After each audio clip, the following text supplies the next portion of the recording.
नमस्कार दोस्तों, मैं आज आपको इस वीडियो के माध्यम से आप सभी के समक्ष एक महत्वपूर्ण स्ट्रेटजी जो कि पटवारी और अन्य पदों में सफलता आपकी सुनिश्चित कर सकती है, इसके बारे में डिस्कस करने वाला हूं। लेकिन मैं आपको पहले बताना चाहूं दोस्तों कि हम किसी भी परीक्षा में तब तक सफल नहीं हो सकते जब तक कि हमारे मन की बाधा को पार ना कर जाए।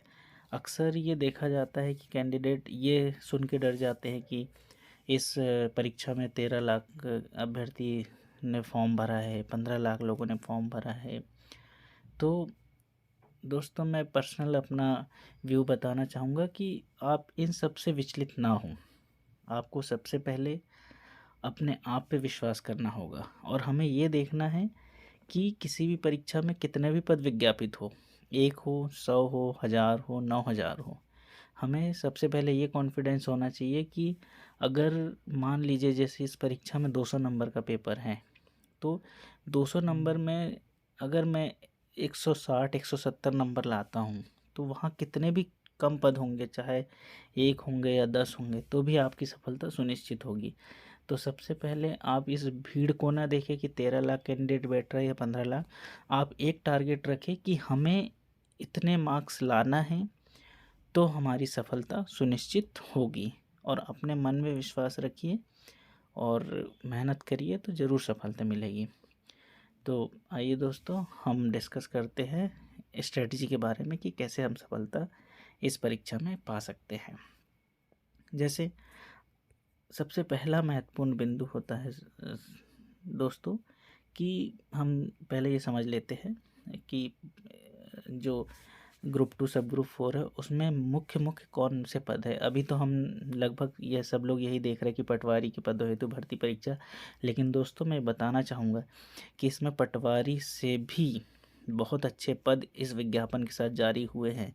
जैसे कि सामाजिक न्याय एवं निःशक्त जन कल्याण विभाग का पद है समग्र सामाजिक सुरक्षा विस्तार अधिकारी, जो कि 3200 ग्रेड पे का है, ठीक है। और मंडल संयोजक जनजाति कार्य विभाग का यह पद भी बहुत महत्वपूर्ण है। ऐसे ही सहायक प्रबंधक का पद है, उद्योग संचालनालय का श्रम उपनिरीक्षक के पद है ये, और साथ ही सहायक विकास विस्तार अधिकारी के पद हैं, सहायक परीक्षक के पद है, और कुछ सहकारी दुख संघ मर्यादित में पद है कनिष्ठ विपणन पर्यवेक्षक। ये इत्यादि पद ऐसे हैं दोस्तों जो पटवारी से बड़े हैं। तो हम ये ना मान के चले कि हमें पटवारी ही मतलब बनना है। हम अगर थोड़ी अच्छी मेहनत करें तो हम अच्छा पद भी प्राप्त कर सकते हैं। इसमें कई पद ऐसे हैं जो पीएससी लेवल की परीक्षाओं से भी नहीं मिलते हैं। तो आपको यहाँ एक अवसर है कि आप सिंगल स्टेज एग्ज़ाम दे के अच्छे पद पा सकते हो। मंडल संयोजक है, समग्र सामाजिक सुरक्षा विस्तार अधिकारी है, सहायक प्रबंधक है, बहुत अच्छे पद हैं। तो हम डिस्कस करते हैं दोस्तों कि इन पदों में हम कैसे सफलता प्राप्त कर सकते हैं। तो सबसे पहले दोस्तों, किसी भी परीक्षा में बैठने से पहले हमें उस परीक्षा की पृष्ठभूमि के बारे में पता होना चाहिए, उसका पाठ्यक्रम पता होना चाहिए कि उसका क्या आपसे कर्मचारी चयन मंडल उन पदों के लिए आपसे क्या पाठ्यक्रम, कैसा सिलेबस तैयार किया है और किस टाइप के प्रश्न अपेक्षित है।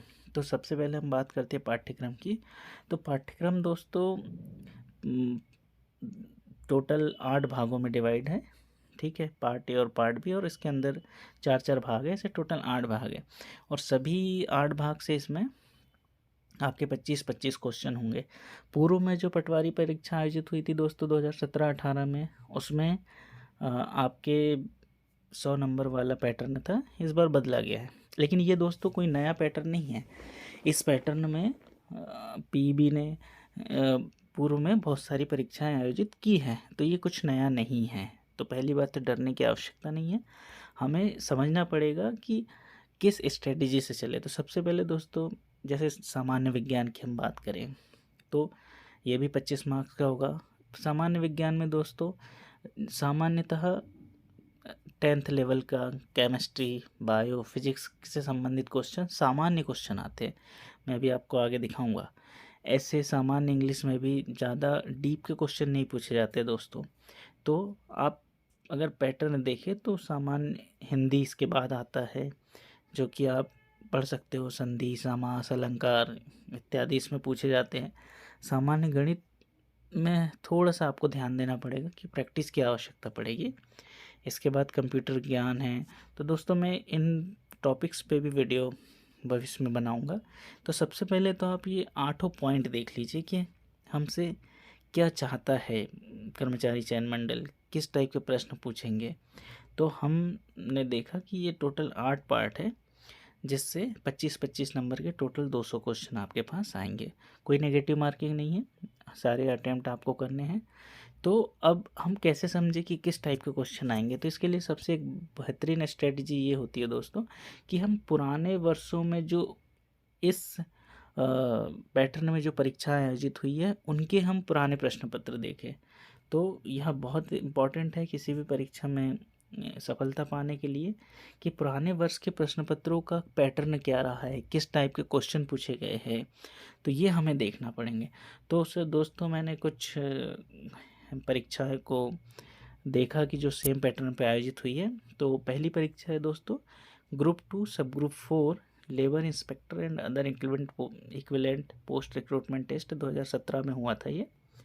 तो इसके बहुत सारी शिफ्ट में पेपर हुए हैं, आपको व्यापम की वेबसाइट पे मिल जाएंगे, कर्मचारी चयन मंडल आयोग की कर्मचारी चयन मंडल की वेबसाइट पे। साथ ही में अपने डिस्क्रिप्शन बॉक्स में भी मैंने लिंक दी है, वहाँ से भी आप डाउनलोड कर सकते हैं। इसके बाद है सर दोस्तों समग्र सामाजिक सुरक्षा विस्तार अधिकारी परीक्षा 2017। ये भी सेम पैटर्न पे आयोजित हुई थी। आप इसके भी पुराने पेपर्स देख सकते हैं। इसके बाद है दोस्तों ग्रुप 2 सब group 4 AG1 and 3 and other post recruitment test 2018। ये भी सेम पैटर्न पे आयोजित हुई है दोस्तों। तो इसके भी बहुत सारे आपको पेपर मिल जाएंगे, ये अलग अलग शिफ्ट में हुई थी ये भी। और इसके बाद है दोस्तों ग्रुप 2 सब ग्रुप 4 सेम यही पैटर्न, बस इसमें पटवारी ऐड कर दिया है। सहायक संपरीक्षक, कनिष्ठ सहायक, डेटा एंट्री ऑपरेटर और अदर पोस्ट रिक्रूटमेंट टेस्ट 2020 में हुआ था। तो ये 4 परीक्षाएं मैंने देखी दोस्तों जो सेम पैटर्न पे आयोजित हुई थी। तो इनके आपको सबसे पहले प्रश्न पत्र देखने हैं, प्रश्न पत्र का अवलोकन करना है कि किस लेवल के क्वेश्चन कर्मचारी चयन मंडल ने पूछे हैं, ताकि हमें एक क्वेश्चंस की प्रकृति पता चल सके कि कितने डीप लेवल तक जाता है। वैसे दोस्तों व्यापम उतना डीप में नहीं जाता है, सामान्य फैक्ट इसमें पूछे जाते हैं। इसलिए अगर एक बार आप पेपर की स्टडी करोगे तो आपको काफ़ी डाउट्स क्लियर होंगे। तो मेरी सलाह है कि आप एक बार ज़रूर आवश्यक रूप से पेपर्स को पढ़ें, पहले पाठ्यक्रम को पढ़ें, पाठ्यक्रम के बाद पेपर्स का अध्ययन करें, पेपर्स का अध्ययन करने के बाद फिर आप अपनी स्टडी स्टार्ट करें। और स्टडी स्टार्ट करने के साथ आप टॉपिक वाइज टेस्ट सीरीज आवश्यक रूप से लगाएं। जब तक आप टेस्ट सीरीज नहीं देंगे दोस्तों, तब तक आपको परीक्षा के जो का इन्वायरमेंट होता है उसके अनुरूप आप ढल नहीं पाएंगे। फिर अगर बिना आप टेस्ट सीरीज़ दिए जाते हैं तो फर्स्ट टाइम आप एग्ज़ाम देने जाएंगे, एग्ज़ाम हॉल में फ्रेश पेपर आएगा, कई गलतियां हमसे होती है। तो वो सब गलतियों को दूर करने के लिए यह आवश्यक है कि आप परीक्षा से पहले टेस्ट सीरीज़ ज़रूर दें। ज़्यादा नहीं, कम से कम 5-6 test series full length test के पेपर आप ज़रूर लगाएं। इससे दोस्तों फ़ायदा ये होता है कि जो कॉमन छोटी छोटी मिस्टेक्स हमसे होती हैं परीक्षा के दौरान, वो टेस्ट सीरीज में काफ़ी कम हो जाती, काफ़ी ओवरकम हो जाती है। कई बार हम हड़बड़ाहट में ना का हाँ और हाँ का ना पढ़ लेते हैं, तो ये सब चीज़ें टेस्ट सीरीज से दूर होती है। तो बहुत टेस्ट सीरीज अपने आप में मायने रखती है। क्वेश्चंस आपसे बने ना बने टेस्ट सीरीज में अलग मैटर है, लेकिन आप परीक्षा के अनुरूप माहौल में ढलते हैं, ये बहुत महत्वपूर्ण है। तो टेस्ट सीरीज ज़रूर लगाए दोस्तों। और पुराने प्रश्न पत्रों को आप एक बार स्टडी करें, पुराने प्रश्न पत्रों के पैटर्न को समझें और पूरा सिलेबस के अकॉर्डिंग ही हमें पढ़ना है, बिल्कुल बाहर नहीं जाना है। और लास्ट आपको अपने मन में कॉन्फिडेंस बनाए रखना है, दूसरों से बिल्कुल भी विचलित नहीं होना है कि सामने वाला क्या पढ़ रहा है, कितने बच्चे बैठ रहे हैं, कोई फ़र्क नहीं पड़ता है। आप अपने आप में कॉन्फिडेंस रखिए, आप अपने आप में मान के चलिए कि आपका सिलेक्शन होगा और उसके अनुरूप मेहनत करिए। मेहनत के आगे सब कुछ पॉसिबल है, लेकिन मेहनत भी दोस्तों सही दिशा में होनी चाहिए। तो मैंने जो बिंदु आपको बताए हैं कि पहले सिलेबस को आप समझिए, इसके बाद पुराने प्रश्न पत्रों को आप देखिए, फिर आपकी तैयारी कीजिए और फिर टेस्ट सीरीज लगाइए। ये 4 स्टेप्स आप स्टेप बाय स्टेप चलिए दोस्तों, तो मैं सुनिश्चित रूप से कह सकता हूँ कि अगर सही दिशा में आपने तैयारी की तो आपका सिलेक्शन हो जाएगा। कोई बड़ी परीक्षा नहीं है।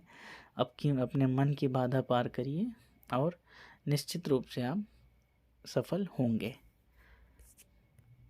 धन्यवाद दोस्तों। जय हिंद। नमस्कार।